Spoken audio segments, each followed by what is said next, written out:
Okay, we're rolling, I think. Yes, we are. Hello! This is part 2 of using old school communication with spirit methods, I guess. The last video was about pendulums. This one is about dowsing rods. These are my rods. I bought them from a lovely lady in Milton, in Victoria, Australia, who makes them. You can make them out of coat hanger wire. You can buy them online. They come in all sorts of shapes and sizes. Mine are a bit fancy. Mine have, and I don't know whether you can see that, mine have runes, Viking runes on the handles, just because I have a Viking guide and I've got that kind of connection and they feel good. We did a video a little while ago in a cemetery where I wasn't using my rods and I was having a bit of an issue with it because you kind of get used to your own sort of equipment, and I'd left mine at home that day, so my own stupid fault. So this is about dowsing rods. Dowsing rods is a form of spirit channeling. You don't move the rods, the spirit moves the rods. A lot of people, when I do dowsing in public for for tours and stuff, they say, oh, but you're moving the rods, and then I hand the rods over and they realise I wasn't, because it's very hard to make them do what they do. Dowsing rods is about, you have to relax. You can't douse if you're tense, you can't douse if you've got expectation, you can't douse if you believe too much or don't believe at all. It's all about clearing your mind and just accepting what it is and having a conversation. I tell people it's like having a conversation. When you're having a conversation, you don't focus on the end of the person's nose, you focus on the person's face. Well, dowsing rods, a lot of people, when they start out, they focus on the end of the rod, and their whole focus is on the end of the rod. And then because their whole focus is on the end of the rod, all their energy is in the end of the rod and it doesn't move. So that growling you can hear is once again my assistant's dog Cruiser. So you usually have one hand, for me, I usually have one hand that scans. So you have like a scanning side. It's usually your strongest, spiritually strongest side. So with me today, it depends with me, depending on how my health is, because I have a few health issues. But with me, it's usually this hand that scans. So you tend to ask the spirit for a baseline first. So you ask them for a yes, and they're obliging because our house is very active and they know how this works. So I'll say, house spirit, can you give me a yes? Okay. House spirit, can you show a no? Excellent. Now, a no is usually straight out like that. Sometimes for me, if the spirit's only learning how to use the rods, a no just is that the rods don't move. So it all depends on how familiar the spirit is and how much energy they have. So we have a very active house. We have quite a few spirit that are here on a regular basis. And we have the spirit that are attached to the dolls in the dolly corner. So next to me here, and I'll just turn this around so you can see her, we have the lovely Evie, which you have all met before. And then over this side we have our new friend Eric, and we have another lady here who is, I know as Lady Rose. She was a Facebook rescue. She has a story in herself. So she's decided that she'd like to talk today. She usually sits in the cabinet. So we also have a cat ball. This is also, I also use these with the dolls. So we have the cat ball, you turn it on, and with movement they flash. And then when the movement stops, it stops flashing. So, and here comes my cat Griffin. Yes, we are a very pet orientated household. So I'm going to try, I've never done this before. Usually when I talk to the spirit, it's all done through my third eye, and I don't use the rods unless it's necessary. So we're going to try and talk to the dolls. And Griffin's going to photobomb. He's going to gate crash. He's there. So we'll see how we go. So we'll flip this around a little bit so you can see Evie a little bit. There we go. And we'll go, Griffin, don't eat the end of my rods. Come on, move along, mate. So we'll go, Evie, do you want to talk to me today? So we get a yes. Are you happy today? Yes. Were you sad yesterday? Yes. Back to the middle. It's a good idea to have them center after every response. Mine do it automatically because I'm used to doing this, but when you start off, it helps to get them to center. You tend to hold them with your thumbs tucked down like this, so you're not restricting them at all. Evie, can you see Griffin? Yes. Do you like Griffin? Yes. Do you like the cats? Yes. Here comes Griffin. Evie, can you tell us what happened to you? No, she doesn't want to. And that's a good point to make. If a spirit doesn't want to tell you something, don't push it. Because they'll either shut down the communication or they'll get aggressive. So, Evie, you don't want to tell everybody what happened to you? No. Back to the middle. And spirit don't have to talk to you. Evie, do you like to sing? Yes. Do you like music? Yes. Do you like animals? Yes. Evie, can I describe what you look like? No. So, she's got a few mental health issues. Actually, she's got a lot of mental health issues. Just move her over here a bit so I can get both the rods in the frame. Evie, do you like your happy face? Yes. Do you like your sad face? No. Do you like your sleeping face? No. Evie's a three-faced doll. So the doll itself has three faces. So it has the happy face, the sad face, and a sleeping face. And Evie likes the happy face. She likes to be happy, but she's not always happy. Evie, you're not always happy, are you? You're not always happy? No, you're not. Let's move the camera back a little bit. There we go. That's better. Evie, have you been very sad? Were you very sad? Yes. You have lots of sad moments. Yes. Do you have lots of happy moments now that you're here? Yes. Do you like Rick? Yes. Do you like it when we have visitors? People who come and talk to you? Yes.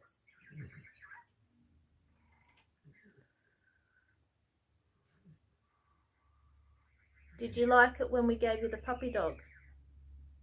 Yes. Now, Evie's got a little stuffed Scotty dog here that my daughter gave her. She was cleaning her room out one day, so that's her puppy dog. And there's a little fairy dolly that sits with her as well, that I painted up for her. Can I show? Hang on. Can I show everyone your baby? No. Okay. She's got a baby doll with her, which also has an attachment. And Evie loves her baby doll. Do you love your baby? Yes. You love your baby a lot, don't you? Yes. So I'll just, if you can, there's Evie and her baby. For me, it's really important not to push questions that Spirit don't want to answer. Evie's very much, there are things that she doesn't want to tell other people, and there are things that she's happy to tell other people. The Spirit isn't actually in Evie, it's connected to Evie, so it's kind of like when I do talk to Evie, the Spirit kind of pops up in the room. Come here, back this way. Evie, are you in the room with us?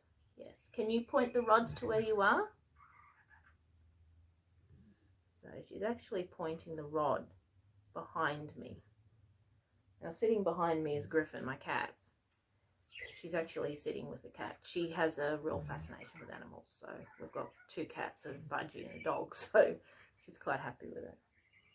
Evie, do you like sitting with Griffin? Yes. Do you like patting Cruiser? Yes. Cruiser's my dog. Do you like the bird? Yes. Do you like the other cat, Miss Mao? Yes. Is there anything you want to tell everybody? No. Thank you for talking to us, Evie. Are you happy? Yes. Okay. So that was Evie.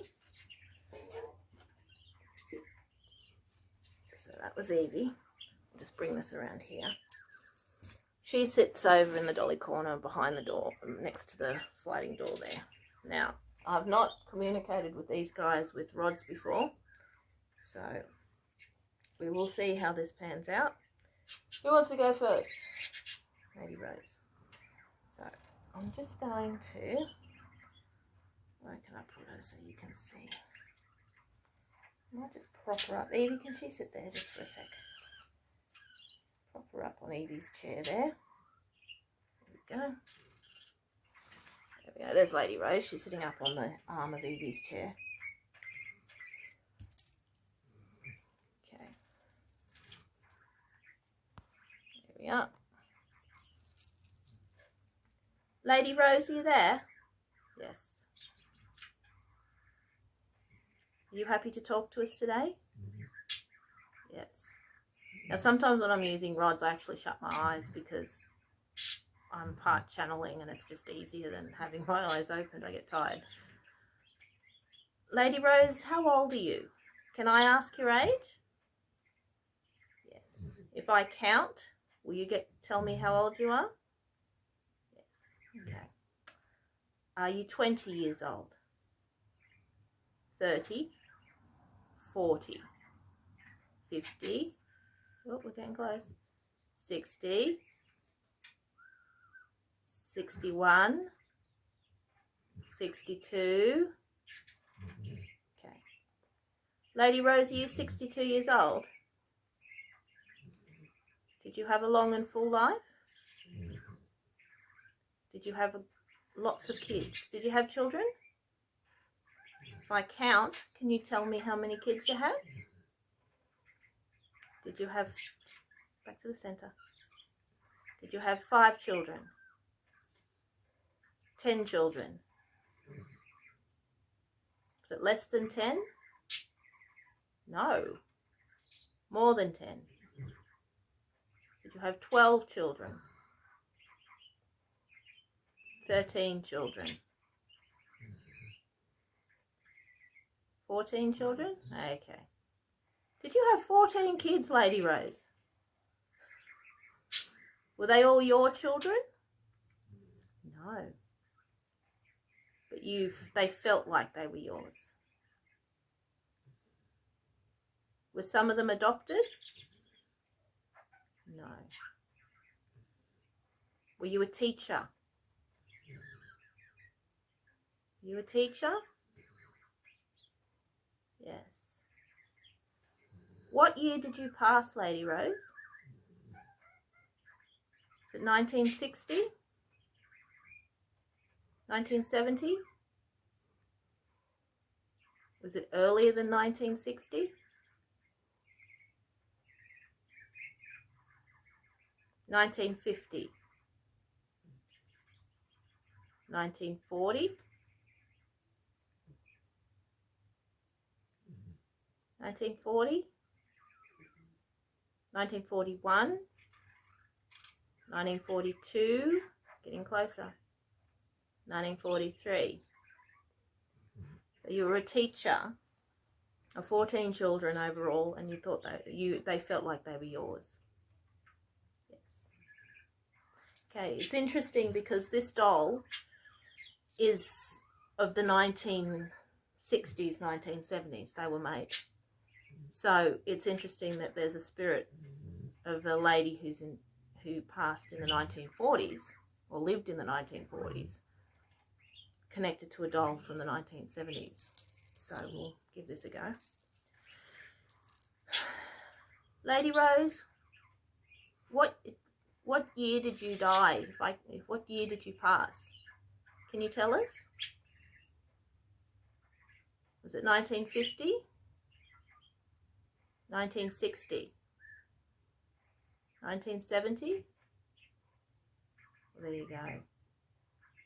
So, were you teaching in 1943 and you passed in 1970? So that's why the doll is connected to it. The doll is a 1970s doll, and there's a lady who was teaching children in 1943 attached to it. Did the dolly belong to you?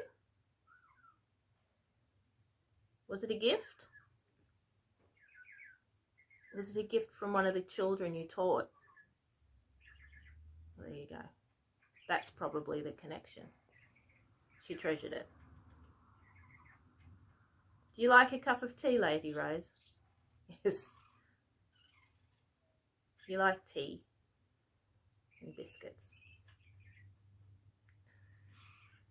Thank you for talking to us, Lady Rose. Did you like talking to us? Okay. Thank you. Okay. It's Lady Rose.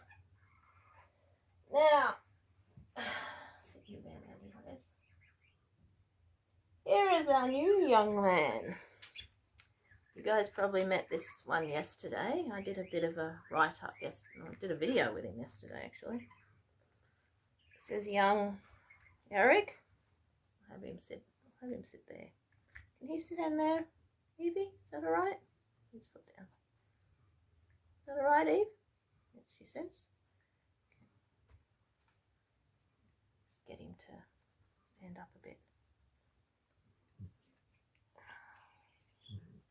There he's going. Put the puppy behind. I just put the puppy behind him so he can stand up. There we go. This is young Eric. Now he arrived yesterday. He's very different. I don't know whether he'll use dowsing rods or not, but we'll see how we go. Eric, do you want to talk to us today? No. You don't want to talk at all. You don't want to talk? No. Did you see me talking to the other spirit? Yes. But you don't want to talk today? No? Did you like using the pendulum yesterday?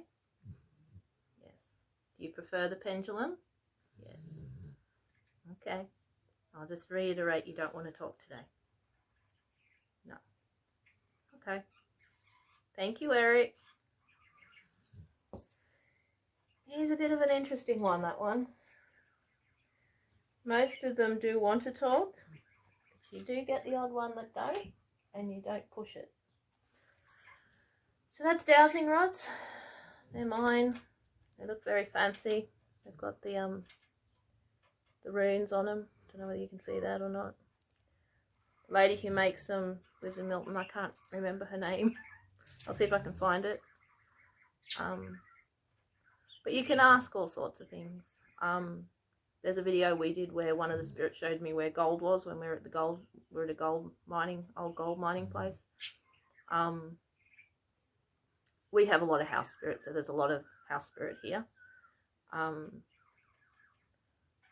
But you know, I tend not to use the rods a lot because I'm spiritually connected. I just kind of walk around and talk to people. So I hope that helps, and I hope you got something out of it.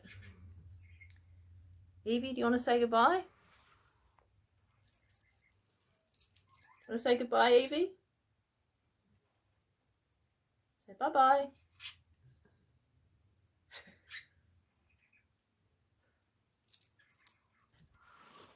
See ya.